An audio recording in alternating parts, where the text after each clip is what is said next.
नमस्कार। मैं राकेश परमार। मित्रों, वैसे आज का तो सबसे ज़रूरी मुद्दा ये था कि वो जो पक्ष और विपक्ष में चिट्ठीबाजी हो रही है उस पर बोलने का मन था। वो इसलिए कि हम हमास और इजराइल के विरुद्ध युद्ध में हम देख रहे हैं कि इजराइल की समूचे पार्टी, सारे राजनीतिक दल, जनता एक मुश्त एक साथ इन नेतन्याहू जी के साथ खड़ी है। आप में से बहुतों को पता ही होगा, फिर भी मेरी ड्यूटी है कि मैं आपको बता दूं। अभी हुए हालिया चुनाव में नेतन्याहू जी की सरकार अल्पमत में आ गई है और वहां के महामहिम राष्ट्रपति ने नेता विपक्ष को सरकार बनाने का न्योता दिया है। अभी विपक्ष के नेता जब तक सरकार बना नहीं लेते तब तक नेतन्याहू जी एक तरह से कार्यवाहक प्रधानमंत्री के रूप में काम कर रहे हैं। इस बीच हमास को लगा होगा कि भाई अभी एक समय है, अभी वहां पर कोई स्थिर सरकार नहीं है, हम अपना हमला तेज कर दें। उन्होंने हमला कर दिया।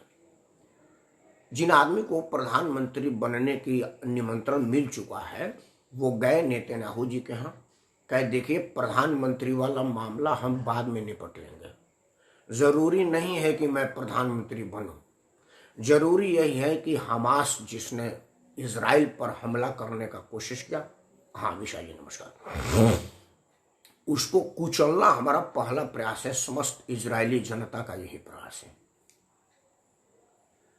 और तभी इतनी सख्ती से एक कार्यवाहक प्रधानमंत्री जो सदन में विश्वास खो चुका है, देश की जनता ने उसको अपना आशीर्वाद नहीं दिया है, वो इतनी जोर शोर से हमास पर हमले कर रहा है, बड़ी बड़ी बिल्डिंगें गिरा रहा है और साथ में उसकी वीडियो भी रिलीज करके दुनिया को बता रहा है।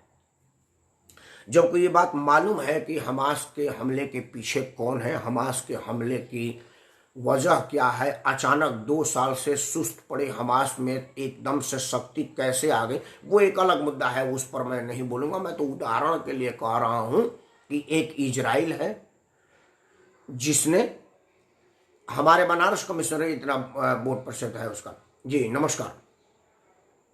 अच्छा, मेरा शोभा छपरा गांव है विशाल जी, शोभा छपरा बलिया आपका कहाँ है?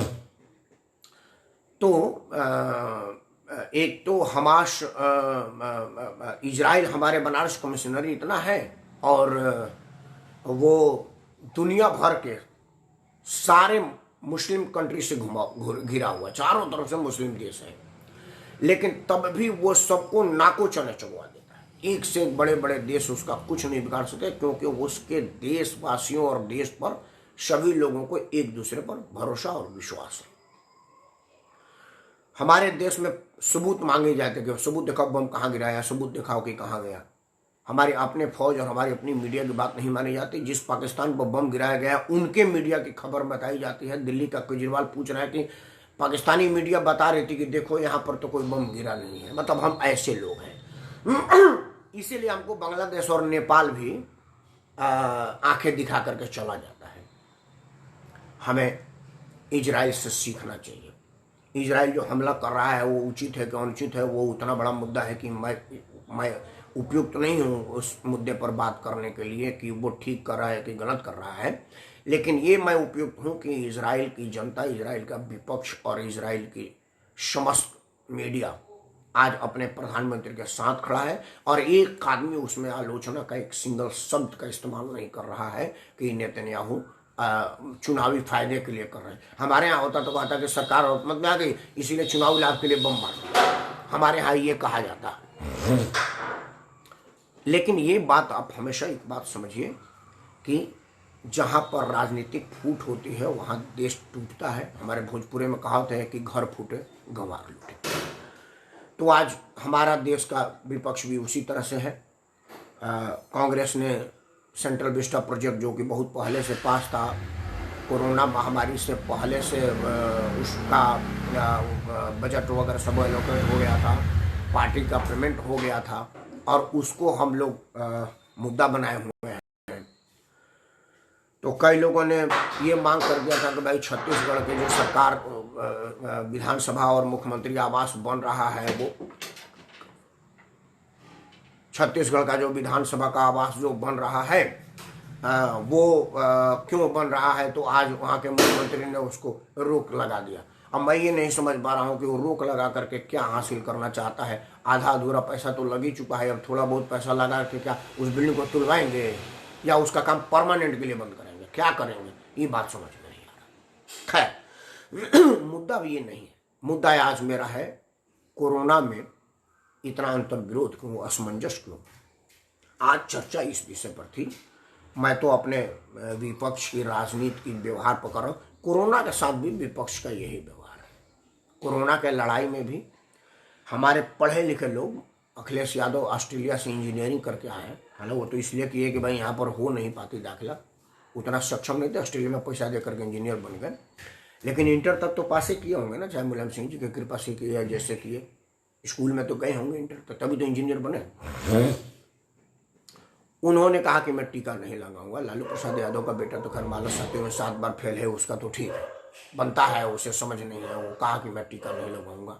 मतलब समूचा विपक्ष टीके पर प्रश्न उठाया और स्थिति ये हुई कि टीका में डिले हो गया और आज दुनिया में फिर से एक बार महामारी फैल रही है और भारत पिछड़ गया है टीकाकरण में, क्योंकि टीका पर हमारे देश में असहयोग हुआ विपक्ष के राजनीतिक दलों के द्वारा और उनके फॉलोअरों के द्वारा। खैर आज बात इस पर भी नहीं है, आज बात सीधा सीधा आदरणीय नरेंद्र मोदी जी को संबोधित करके मैं बोल रहा हूँ। आदरणीय नरेंद्र मोदी जी, एक चीज पहले मैं क्लियर कर दूं कि मैं पूर्णतः मोदी भक्त हूँ। मुझे कहीं कोई संदेह नहीं है कि ये मैं मान लूँ, ये कहूँ कि मैं मोदी भक्त हूँ, लेकिन साथ में मैं ये भी कहना चाहता हूँ कि मैं अंध भक्त नहीं हूँ। मतलब मैं आंख बंद करके आपकी भक्ति नहीं कर सकता कि आप जो करें मैं उसको कहूँ कि एकदम बिल्कुल ठीक है, खाता ना भाई चूंकि मोदी जी ने कहा है वही सही। नहीं, मुझे चीज़ों की समझ है, चीज़ों की समझने की शक्ति है और मैं उसको समझ करके, उस पर विचार करके तभी जा करके आपकी भक्ति करूंगा। अगर कहीं कुछ लगता है कि इस पर बोलना चाहिए और ये गलत हो रहा है हो सकता है कि आपके अधिकारी आपको बताए न हो, या ये कहीं सारी दुनिया की बात एक ही आदमी को कैसे समझ आ सकती है। तो कुछ लोग अपनी बातें बताते हैं, हम जैसे भी लोग कुछ बताते हैं, हम जैसे लोग भी अगर कोई यूजफुल बात बताते हो तो मान लेना चाहिए। मुझे नहीं लग रहा है कि इसमें कोई बुराई है। खैर, मैंने प्रधानमंत्री जी कोरोना टीकाकरण में, कोरोना के विरुद्ध युद्ध में हमारे वैज्ञानिकों, हमारे डॉक्टरों, चिकित्सा से जुड़े हुए सारा पैरामेडिकल से लेकर के गैर चिकित्सीय स्टाफ तक अति सराहनीय काम किए हैं। मैं उन सबको सादर अभिनंदन करता हूँ। आपकी तत्परता और आपकी ईमानदारी पर भी मैं रश्क करता हूँ कि आप बिल्कुल ईमानदारी से, बल्कि मैं इस बात का संतोष व्यक्त करता हूँ, हर्षित हूँ, खुश हूँ कि इस महामारी के दौरान हमको नरेंद्र मोदी जैसा स्पष्ट निर्णय लेने वाला प्रधानमंत्री मिला है। नहीं तो अगर कहीं रिमोट वाला प्रधानमंत्री होता तो वो पूछने में हो जाता, इंटरनेट की लाइन मिलती ना मिलती तब तक कांड हो जाता। लेकिन कम से कम हमारा प्रधानमंत्री एक ऐसा है जो अपने से निर्णय ले रहा है और राष्ट्रहित में निर्णय ले रहा है। आपके निर्णय पर मुझे रत्ती भर भी संदेह नहीं है, देशभक्ति पर आपके मुझे रत्ती भर भी संदेह नहीं है, देश के विकास में आपका 24 घंटा लगे रहने पर भी मुझे रत्ती भर भी भरोसा मतलब अविश्वास नहीं है। आप बिल्कुल ठीक काम कर रहे हैं, देश हित में आपका कोई शानी नहीं, आपका कोई मुकाबला नहीं है, बिल्कुल आप ठीक काम कर रहे हैं। माननीय मोदी जी के बात में बिल्कुल जिम्मेवारी और भरोसे से कह रहे हैं। लेकिन तब भी कुछ कमियां हुई हैं। कमियां आपने जानबूझ के नहीं किया, मैं ये भी समझ रहा हूँ, लेकिन हम जैसे लोगों को उजागर करना चाहिए ताकि ये वीडियो आप तक जाते जाते पहुंचे और आपको समझ आवे कि यार ये चीज होनी चाहिए थी। पहली गलती माननीय नरेंद्र मोदी जी वो हो गया, वो चर्चा का विषय नहीं है। कोरोना दुनिया में फैला था, बलिया जिला शोभा छपरा में फैला नहीं था। दुनिया में फैला था तो आपको सबसे पहला कदम उठाना चाहिए था कि आप एयरपोर्ट को लॉक कर देते, वहाँ पर कर्फ्यू लगा देते। जो जहाज से विदेश से आ रहा है, क्योंकि विदेश से पैदल तो कोई आएगा नहीं, एकमात्र साधन है जहाज। तो आपको तुरंत त्वरित एक्शन लेते हुए ऑर्डर दे देना चाहिए, ताकि जो लोग जहाज से आए तुरंत उनको रोक करके क्वारंटाइन करो। ये मत देखो कि आने वाला किस हैसियत का है, नेता है, अभिनेता है, अफसर है, हमको मोटा चंदा देने वाला है, ये हमारा रिश्तेदार है। तो आया है 14 दिन की क्वारंटाइन रहा, इलाज फिट करा, उसके बाद तो जा। और उनका लिस्ट होता कि इस दौरान कौन कौन से लोग विदेश में भ्रमण किए हैं। देखने सुनने में समाचार चैनल पता चला कि चंडीगढ़ में एक IAS अफसर के बोर्ड पर लगा था कि ये कोरोना के हैं, तो उसने कोरोना का बोर्ड फड़वा दिया था, कहा आओ और हमारे से कोरोना लेकर के जाओ। ये यहाँ तक सरकारी अधिकारी, उस पर तो आपका चाबुक चल सकता था, सस्पेंड कर सकते थे, डिसमिस कर सकते थे, उसको पनिश कर सकते थे, लेकिन आपने नहीं किया। खैर, वो सब बीती बात हो गई। एक चीज़ और आपने किया, हालांकि ये मेरा कहना उचित है कि नहीं है, हो सकता है आपने ठीक सोच के किया हो और आपसे गलत हो गई हो। स्थिति ये है कि कोरोना के लड़ाई में जो सामग्री इस्तेमाल हो रहा है, मतलब जो ऑक्सीजन सिलेंडर, ऑक्सीजन कंसंट्रेटर, दवा, इंजेक्शंस, ये जो चीज़ें हैं वो फ्री टू ओपन हो गया। जो आदमी चाहे उसको इंपोर्ट करे और इंपोर्ट करके यहाँ पर बेचे या फ्री में बांटे, ऐसा छूट आपने दे दिया। हालांकि आप एक साफ दिल के आदमी हैं, देशभक्त आदमी हैं, आपने ये सोचा भी नहीं होगा कि इस देश में इस तरह के कमीने और कुत्ते लोग भी होंगे जो महामारी में, आपदा में अवसर ढूंढेंगे और कमाई का जरिया बना लेंगे। लेकिन ये आपको सोचना चाहिए। तो अगर आपने नहीं सोचा तो फिर आपको 135 करोड़ के ऊपर क्यों बैठाया गया है? निश्चित तौर से आपको ये सोचना ही चाहिए था। अगर आपने नहीं सोचा, मतलब आपने कहीं कुछ कमी रह गई है। वो चाहे आपके अपने सोच में नहीं आया होगा कि आपदा में अवसर भी तलाश सकता है क्या दुनिया, लेकिन तलाशा ना। आप देख रहे हैं कि बड़े बड़े धन्ना सेठ और बड़े बड़े लोग और राजनीतिक दल से संबंधित लोग ऑक्सीजन सिलेंडरों की चोरी कर रहे हैं। दिल्ली का एक तो मंत्री जो संविधान की शपथ लिया है वो स्टोर करके रखा हुआ है। अदालत उसको नोटिस देते तो बेशर्मी से कह रहा है कि नहीं हमने रखा हुआ है। तो ये बातें हुई हैं मोदी जी, और ये चिंता का विषय है। खैर, वो बीती बात हो गई। अब जो मुझे बहुत ज़्यादा अफसोस लगा और मुझे कहने पर मजबूर होना पड़ा, और मैं सीधे सीधे अपने छोटे मन से बड़ी जिम्मेवारी से ये कह रहा हूँ कि ये गलत है और ये लोगों को बेवकूफ़ बनाने का एक प्रयास है। ये बात कहने से पहले मैं एक डिक्लेरेशन दे दूँ, घोषणा कर दूँ कि मैं वैज्ञानिक नहीं, हालांकि विज्ञान का विद्यार्थी रहा हूँ, लेकिन मैं बहुत पढ़ा लिखा विज्ञान भी नहीं हूँ। नहीं तो मैं अब तक ISPC से साइंटिस्ट होता कहीं। मतलब मैं विज्ञान का विद्यार्थी था, विज्ञान को पढ़ नहीं पाया। नहीं तो अब आज तक मैं और भी कोरोना टीकाकरण में वही कुछ शोध कर रहा होता, क्योंकि पिताजी ने विज्ञान इसीलिए पढ़वाया था।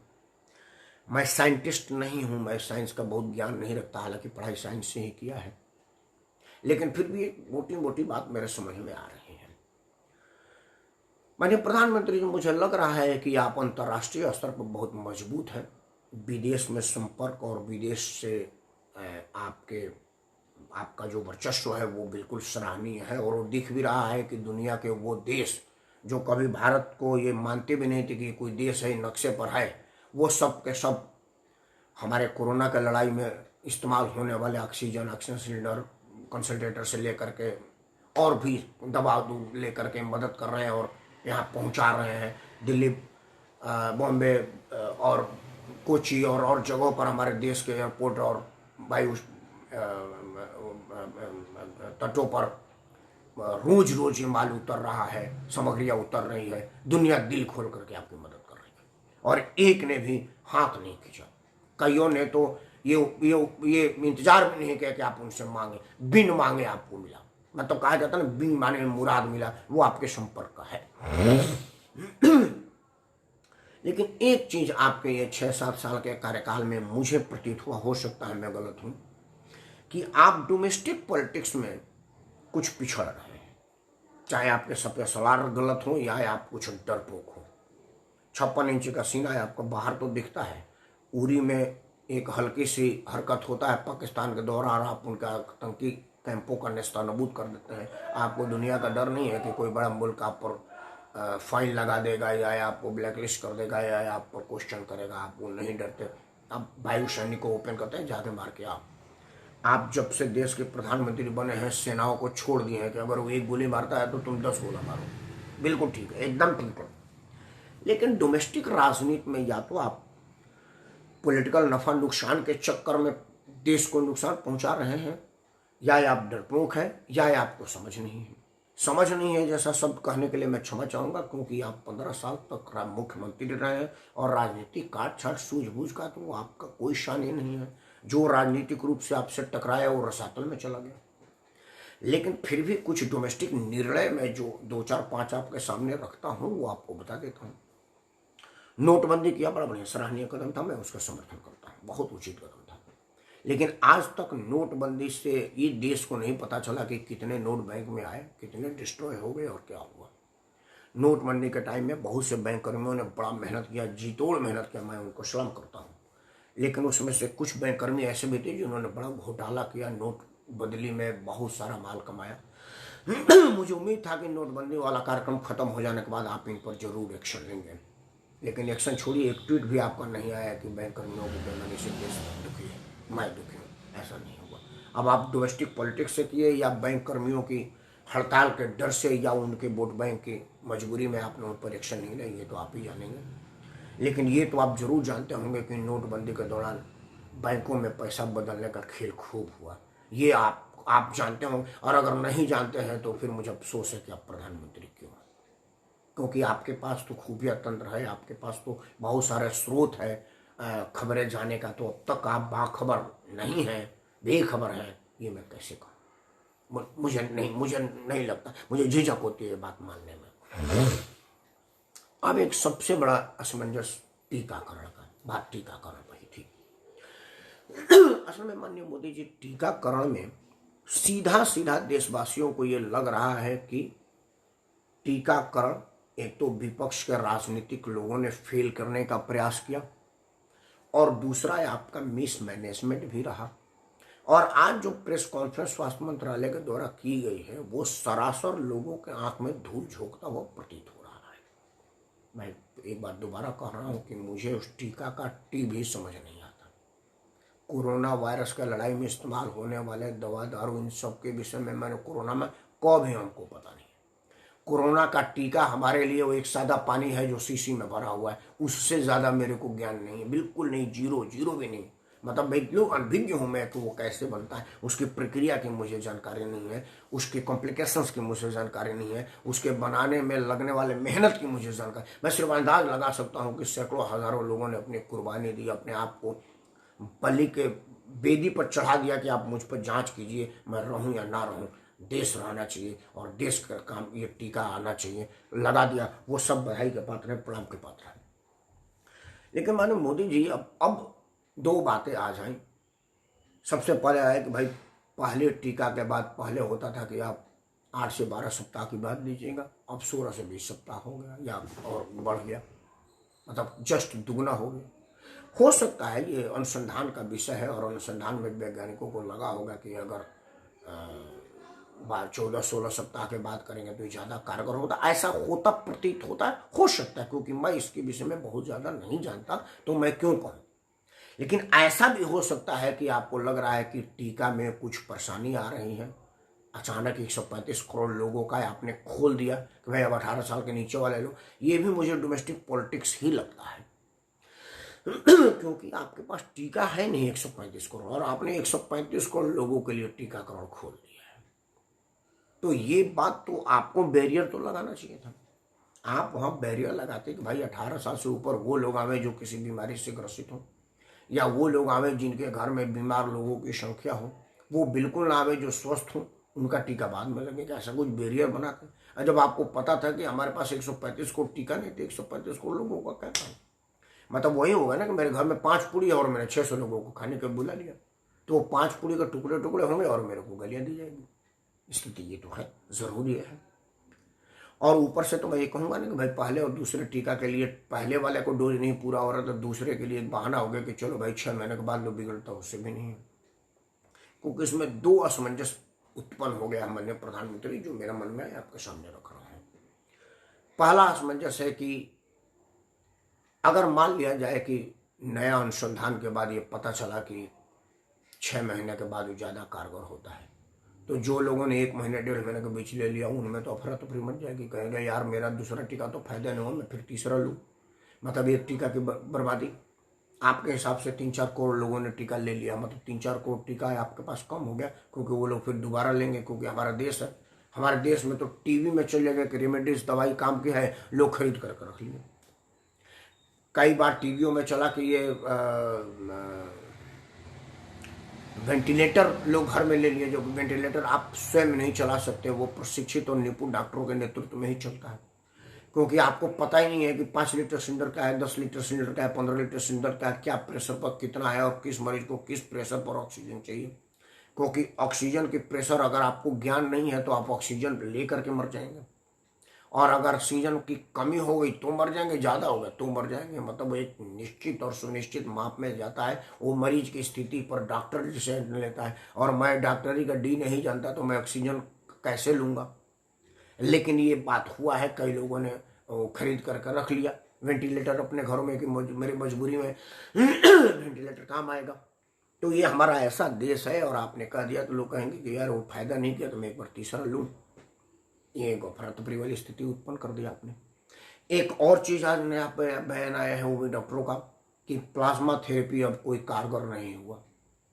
अब वहां पर असमंजस आएगी कि जिन लोगों ने प्लाज्मा चढ़वाया हुआ है अब उनके दिमाग में तो बात आ गई नहीं कि साला पता ना एड्स वाले का प्लाज्मा था कि कैंसर वाले का था, किसका प्लाज्मा मेरे शरीर में होगा। एक फॉरेन पार्टिकल तो शरीर में घूम ही रहा है ना भाई, मतलब बाहर का खून हमारे खून में दौड़ने लगा ना भाई, हमारे रक्त बीज में मिल गया ना, तो मेरे दिमाग में तो एक कन्फ्यूजन आएगी। क्योंकि मुझे याद है कि मैं हमारे एक मित्र को एक्सीडेंट हो गया था तो उनको ले करके गया, तो डॉक्टर ने बोला कि खून चढ़ानी पड़ेगी। तो बोला कि सर कितना देर में मर जाऊंगा। बोला क्यों?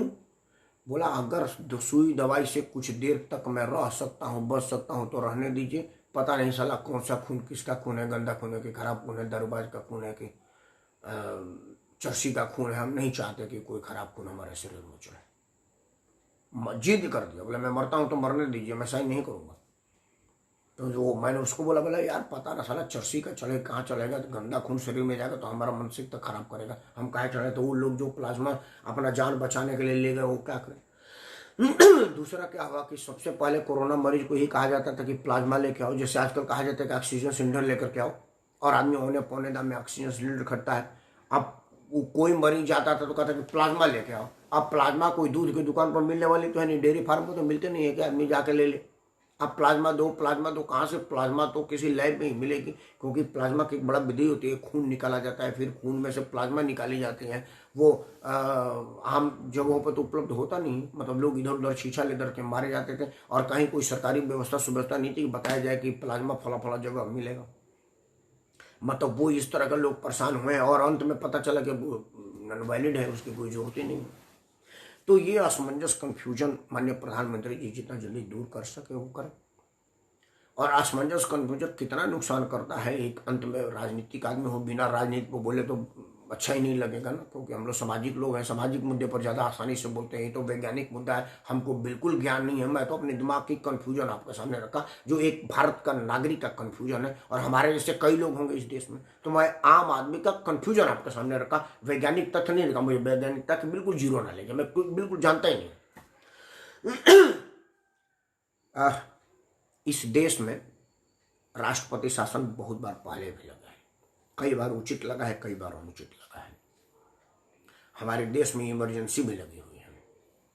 अब इमरजेंसी उचित है कि अनुचित है, इसके दो पहलू है। अलग अलग विषय पर बात करने से कोई कहेगा कि बिल्कुल उचित है, कोई कहेगा कि अनुचित है। इमरजेंसी के दौरान की कामों को देख लिया जाए तो लोग कहेंगे कि बिल्कुल उचित है, आज भी इमरजेंसी लगा ही देना चाहिए, क्योंकि कोई रेलगाड़ी देर नहीं होती थी, वही पटरी है, वही लोग, वही चलाने वाले लोग। ऑफिस में बिल्कुल 9 o'clock घड़ी बाद में 9 के कांटे बात आते, बाबू लोग पहले बैठ जाया करते थे, व्यवस्थाएं बड़ी थी, अपराध उस दौरान बिल्कुल खत्म था। तो इस तरह के लोग कहेंगे कि भाई आज भी इमरजेंसी होनी चाहिए। हाँ, नेताओं के बकवास पर और फालतू बयानबाजियों पर रोक था, वो तो आज भी रोकना होना चाहिए, क्योंकि हमारे देश में सेवा करने वाला जेल जाता है, बकवास करने वाला पुरस्कृत होता है। ये तो है। आपके पास एक सुनहरा मौका था पश्चिम बंगाल के लोगों को खुली हवा में सांस लेने का। फरवरी 2019 में जब आपके सीबीआई की टीम को पश्चिम बंगाल में गिरफ्तार कर लिया गया, मतलब वो संविधान कोलैप्स कर गया। क्योंकि वो जो राज्य केंद्र संबंध बिल्कुल टूट गया और वहाँ पर संविधान का बेइज्जती नहीं की गई, छिछलेदर कर दी गई। वहाँ एक कानूनी पहलू था आपको राष्ट्रपति शासन लागू करने का। राष्ट्रपति शासन 6 महीने तक लागू होता है, उसके बाद आपको अप्रूवल लेनी पड़ती है। 6 महीने तक बंगाल की जनता ओपन हवा में सांस ले लेती कि भाई खुली हवा में सांस कब ले, क्योंकि 30-35 साल से वो कभी खुली हवा में सांसें नहीं ली। कभी ज्योति बसु के दबाव में घुट के रही है तो कभी ममता बनर्जी के दबाव में घुट के रही है। स्थिति ये है कि आज चूंकि कोरोना में हम लोग रोज रोज फोन कर रहे हैं लोगों को, तो ABCD से आज के का मौका आया था, कोलकाता डाला था। जो भी हमारे यार दोस्त मित्र रिश्तेदार हैं, कुछ लोग फेसबुक के माध्यम से जुड़े हैं, कुछ लोग ग्रुप के माध्यम से जुड़े हुए हैं, कुछ लोगों का हमने कभी चेहरा नहीं देखा, फोन पर खूब बढ़िया से बात होता है, घरेलू जैसे संबंध बन गए हैं। और चूंकि पहले कलकत्ता ही लोग नौकरी करने जाते थे, तो मेरे गाँव नगर के भी बहुत लोग हैं। करीब 50-100 लोगों से मैं आज और कल 2 दिन में बात किया। सबके सब यही कह रहे हैं कि मन कर रहा है कि घर के अंदर फांसी लगा ले, क्योंकि नहीं लगाएंगे तभी फांसी जैसा स्थिति है। कब आके कौन किसका घर फूंक देगा कहा नहीं जा सकता। एक ट्रक ड्राइवर से बात हुई तो उसने बोला कि भैया ट्रक में कोयला लादते हैं ना तो रत्ती भर भी जगह नहीं होती, कोयले के तरह से आदमी ठूस करके भरा, मैं हटाता रहा, लोग चढ़ते रहे, कई लोग एक के ऊपर एक चढ़े और हम उनको आसाम बॉर्डर पर छोड़ कर दिया। और सब के सब पैसा दे रहे थे। भैया हम गरीब आदमी, हमने उनसे पैसा नहीं लिया, बड़ी सुकून कर लिया। एक आदमी बोल रहा था कि हमारा बसों का काम है, हमारे पास गाड़ियों ट्रांसपोर्ट का काम है। कई आदमी जो बिहार बॉर्डर की तरफ से, वो लोग बिहार भाग करके जान बचाए। हमारे गांव में भी कुछ लोग वहां से भाग भाग करके आए, जो ये मटिया बुर्ज अकड़ा उकड़ा की तरफ रहते हैं, जो मुस्लिम बहुल इलाका है। वहां सरेआम महिलाओं का बलात्कार से लेकर के घर फूंक देना टीवी पर भी आपने देखा है। लेकिन आप राष्ट्रपति शासन नहीं लगाएंगे, क्योंकि आपको देश में बदनामी का डर है कि ऐसा न लोग कहे कि चुने हुए जनप्रतिनिधियों को फांसी राष्ट्रपति शासन के माध्यम से सरकार गिरा दी गई। क्योंकि आपको अपना डोमेस्टिक पॉलिटिक्स देखना है, आपका चेहरा बेदाग हो, कोई दाग ना हो। आप अपनी छवि चमकाने के लिए देशवासियों का जान खतरे में डाल रहे हैं, ये गलत बात है। डोमेस्टिक पॉलिटिक्स में आपको अपने आप को मजबूत होना पड़ेगा। अगर आपके पास 56 इंच का सीना है तो वो दूध पिलाने के लिए नहीं हो, लोगों को धमकाने और तकतकाने के लिए हो। ये बात आवे तब जा करके फायदा होगा, नहीं तो आपके ना होने का कोई फायदा नहीं होगा। डोमेस्टिक पॉलिटिक्स में आपको अपने पॉलिटिक्स पर विचार करना पड़ेगा। माननीय नरेंद्र मोदी जी, मेरा बात अगर आपको बुरा लगे तो मुझे खुशी होगी, क्योंकि मैं आपको बुरा लगने के लिए ही कह रहा हूँ। मित्रों, आज की जो मैंने बात कोरोना पर कहा है उसका मुझे बिल्कुल ज्ञान नहीं है। मेरा तथ्य वैज्ञानिकों के शोध पर नहीं है। हो सकता है आज जो प्रेस कॉन्फ्रेंस हुई हो वो वैज्ञानिक शोध के उपरांत हुआ हो और वही सही हो, लेकिन मेरा बात, मैं एक अनपढ़ बेवकूफ़ नासमझ और कम अकल इंसान हूँ। मैं एक आम नागरिक हूँ और मेरे ही तरह से अनपढ़ इस देश में बहुत भरे पड़े हैं। उनके दिमाग में जो प्रश्न आता वो मैंने आपके सामने रखा, माननीय प्रधानमंत्री को संबोधित करते हुए कि ये असमंजस हमारे दिमाग में आया है, जिसका आंसर जरूरी है, आपको उत्तर देना पड़ेगा, क्योंकि आप ये उत्तरदायी हैं। और डोमेस्टिक पॉलिटिक्स में नरेंद्र मोदी की सख्ती की कमी पर मैंने अपना अफसोस व्यक्त किया है। आप अंतर्राष्ट्रीय स्तर पर बिल्कुल ठीक काम करें, आपकी लोकप्रियता बढ़िया है, लोग आपको बिन मांगे मदद दे रहे हैं, लेकिन आप अपनी छवि चमकाने और छवि को दाग ना लगे, दाग से बचाने के लिए देश के अंदर कई लोगों की हत्या के जिम्मेवार आप हैं। पश्चिम बंगाल में जितने लोग मरे हैं ना, उसकी हत्या मायावती ने, ममता बनर्जी ने नहीं किया है। वो हत्या की जिम्मेदारी आपकी है, क्योंकि आपको पहले दिन जिस दिन सुना कि कत्लेआम शुरू हो गया है, आपको उसी वक्त केंद्रीय बल उतार देना चाहिए था, ममता बनर्जी को गिरफ्तार कर लेना चाहिए था। हंगामा होता, हंगामा तो आप दूध पिलाते हैं तब भी होता है। हंगामा अगर आप दूध पिलाएंगे तब भी होगा कि मोदी आप संजीवनी बूटी दे रहे हैं, तो हंगामा नहीं हुआ कि भाजपा का वायरस है, भाजपा का टीका है, मत लगाओ। लेकिन आपने टीकाकरण को जोर शोर से लागू किया ना, उसी तरह से आप मान के चलिए कि ये टीका ही है, क्योंकि कड़वी दवाई स्वास्थ्य के लिए फायदेमंद होती है और मीठी दवाई शुगर करके मार देती है। तो आपको कड़वी दवाई देनी चाहिए थी, जो आप नहीं दे रहे हैं। खैर, आपके पास सुपर सलारों की भंडार होगा, लेकिन आप उन्हें बदलिए और अपनी कार्यप्रणाली बदलिए। डोमेस्टिक पॉलिटिक्स पर दाग की चिंता छोड़ करके काम पर ध्यान दीजिए, लोगों की जनभावनाओं पर ध्यान दीजिए। मन की बात की जगह लोगों के मन की बात सुनने और समझने का प्रयास करिए। हम चाहते हैं कि आप ही अगला प्रधानमंत्री हों, क्योंकि ये हमारा सौभाग्य है कि आप हमारे प्रधानमंत्री हैं। इन्हीं शब्दों के साथ, इन्हीं दुआओं के साथ कि आप ही अगले प्रधानमंत्री होंगे और डोमेस्टिक पॉलिटिक्स पर दाग की चिंता छोड़ करके आप काम करेंगे। इन्हीं दुआओं शुभकामनाओं के साथ मैं राकेश परमार समस्त देशवासियों को इस बात की शुभकामना देता हूँ, इस बात का दुआ करता हूँ परमपिता परमेश्वर से कि कोरोना महामारी से आपके घर में कोई क्षति ना हो, कोरोना आपके घर में छू ना पावे और ये जल्दी से जल्दी कोरोना जाए हमारे समाज से, हम फिर वही खुली सांस और निश्चिंत होकर के बाहर निकलें। इन तब तक मैं राकेश परमार आप सबको सादर करता हूँ। जय हिंद, वंदे मातरम, स्वस्थ भारत।